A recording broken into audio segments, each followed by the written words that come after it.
Hi hello ನಮಸ್ತೆ. ನಾನು ನಿಮ್ಮ ಪ್ರೀತಿಯ ಪಾವನಿ ಶಿವರಾಜ್. ನಾನಿವತ್ತು ತೋರಿಸುವಂತ ರೆಸಿಪಿ ಮಸಾಲಾ ಉಪ್ಪಿಟ್ಟು. ಅದನ್ನು ಮಾಡಲು ಬೇಕಾಗುವ ಸಾಮಗ್ರಿಗಳು ಹಾಗೂ ಮಾಡುವ ವಿಧಾನ ಹೇಗೆ ಅಂತ ನೋಡೋಣ ಬನ್ನಿ. ಮಸಾಲಾ ಉಪ್ಪಿಟ್ಟು ಮಾಡೋದಕ್ಕೆ ನಾನಿಲ್ಲಿ ಕೇಸರಿ ರವೆ ಸಣ್ಣದಾಗಿರುತ್ತಲ್ವ ಅದನ್ನ 2 ಗ್ಲಾಸಷ್ಟು ತಗೊಂಡಿದ್ದೀನಿ.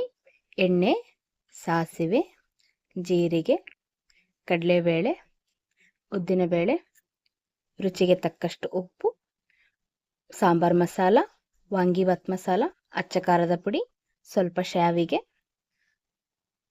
ಕಡಲೆ ಬೀಜ, ಕ್ಯಾರೆಟ್, ಬೀನ್ಸ್, ಈರುಳ್ಳಿ, ಸ್ವಲ್ಪ ಹಸಿಮೆಣಸಿನಕಾಯಿ, ಟೊಮೆಟೊ, ಆಲೂಗಡ್ಡೆ, ಕರಿಬೇವು ಮತ್ತು ಕೊತ್ತಂಬರಿ ತಗೊಂಡಿದ್ದೀನಿ.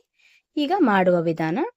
ಒಂದು ಪಾತ್ರೆಗೆ ನಾನಿಲ್ಲಿ 2 ಸ್ಪೂನಷ್ಟು ಎಣ್ಣೆ ತಗೊಂಡಿದ್ದೀನಿ. ಈಗ 1 ಸ್ಪೂನಷ್ಟು ಎಣ್ಣೆ ಪಾತ್ರೆಗೆ ಹಾಕ್ತಾ ಇದ್ದೀನಿ.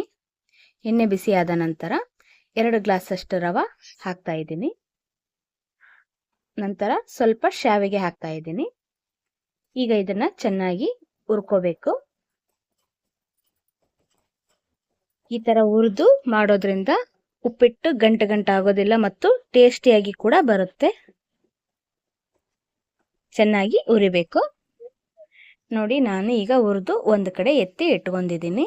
ಈ ತರ ಆಗಿರಬೇಕು ಹುರಿದಾದ್ಮೇಲೆ. ಈಗ ಅದೇ ಪಾತ್ರೆಗೆ ಇನ್ನೊಂದು ಸ್ಪೂನಷ್ಟು ಎಣ್ಣೆ ಉಳಿದಿರುತ್ತಲ್ವ ಅದನ್ನು ಕೂಡ ಹಾಕಿ ಎಣ್ಣೆ ಕಾದ ನಂತರ ಸಾಸಿವೆ, ಜೀರಿಗೆ ಹಾಕ್ತಾ ಇದ್ದೀನಿ. ಸಾಸಿವೆ ಜೀರಿಗೆ 2 ಚಟಪಟ ಅಂತ ಸಿಡಿದಾದ ನಂತರ ಉದ್ದಿನಬೇಳೆ, ಕಡಲೆಬೇಳೆ ಹಾಕ್ತಾ ಇದ್ದೀನಿ. ನಂತರ ಸ್ವಲ್ಪ ಕರಿಬೇವು ಹಾಕ್ತಾ ಇದ್ದೀನಿ. ಈಗ ಹೆಚ್ಚಿರುವಂತಹ ಆಲೂಗಡ್ಡೆ ಹಾಕ್ತಾ ಇದ್ದೀನಿ. ನಂತರ ಕ್ಯಾರೆಟ್, ಬೀನ್ಸ್ ಎಲ್ಲದನ್ನು ಹಾಕಿ ಚೆನ್ನಾಗಿ ಫ್ರೈ ಮಾಡಬೇಕು. ಇವು ಚೆನ್ನಾಗಿ ಬೇಯಿಸ್ಕೋಬೇಕು. ಚೆನ್ನಾಗಿ ಬೇಯಬೇಕು. ನೀವು ನಿಮ್ಮ ಮನೆಯಲ್ಲಿ ಈ ಮಸಾಲಾ ಉಪ್ಪಿಟ್ಟು ಟ್ರೈ ಮಾಡಿ. ಹೇಗ್ ಬಂತು ಅಂತ ಕಮೆಂಟ್ ಬಾಕ್ಸ್ ಅಲ್ಲಿ ಕಮೆಂಟ್ ಮಾಡಿ.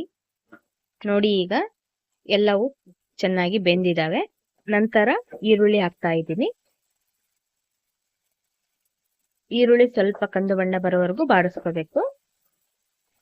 ಈಗ ಹೆಚ್ಚಿರುವಂತ ಹಸಿಮೆಣಸಿನಕಾಯಿ ಹಾಕಿ ಚೆನ್ನಾಗಿ ಫ್ರೈ ಮಾಡಬೇಕು. ನಂತರ ಶೇಂಗಾ ಬೀಜ ಹಾಕ್ತಾ ಇದ್ದೀನಿ. ಉಪ್ಪಿಟ್ಟು ತಿನ್ನುವಾಗ ನಡುವೆ ಶೇಂಗಾ ಬೀಜ ಬಾಯಿಗೆ ಬಂದ್ರೆ ಒಳ್ಳೆ ಟೇಸ್ಟ್ ಕೊಡುತ್ತೆ. ತಿನ್ನೋದಕ್ಕೂ ಮಜವಾಗಿರುತ್ತೆ.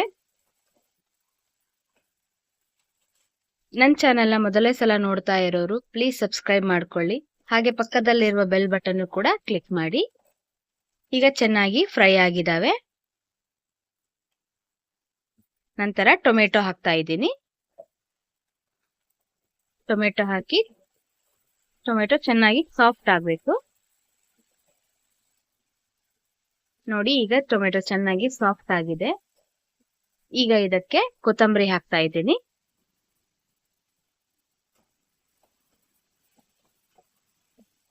ನಂತರ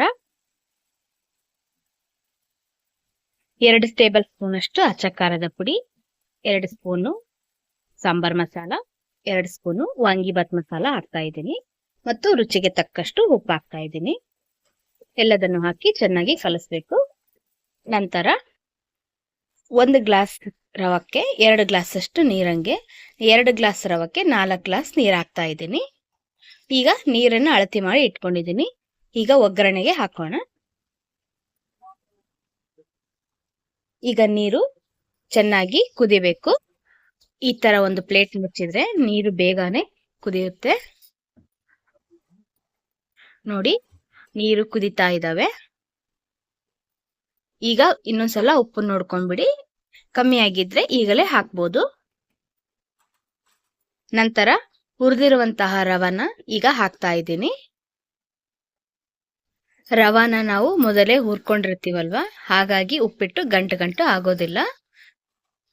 ನಂತರ ಚೆನ್ನಾಗಿ ಕಲಸ್ಬೇಕು. ಈಗ ಗ್ಯಾಸ್ನ ಲೋ ಫ್ಲೇಮಲ್ಲಿ ಇಡಬೇಕು. ಇದು ಚೆನ್ನಾಗಿ ಬೇಯುತ್ತೆ. ನೋಡಿ, ಉಪ್ಪಿಟ್ಟು ರೆಡಿ ಆಗ್ತಾ ಇದೆ.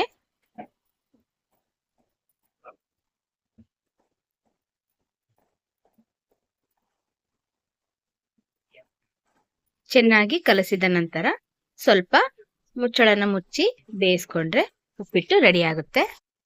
ನೋಡಿ, ಈಗ ಉಪ್ಪಿಟ್ಟು ರೆಡಿ ಆಗಿದೆ. ಎಷ್ಟು ಕಲರ್ಫುಲ್ ಆಗಿ ಕಾಣ್ತಾ ಇದೆ.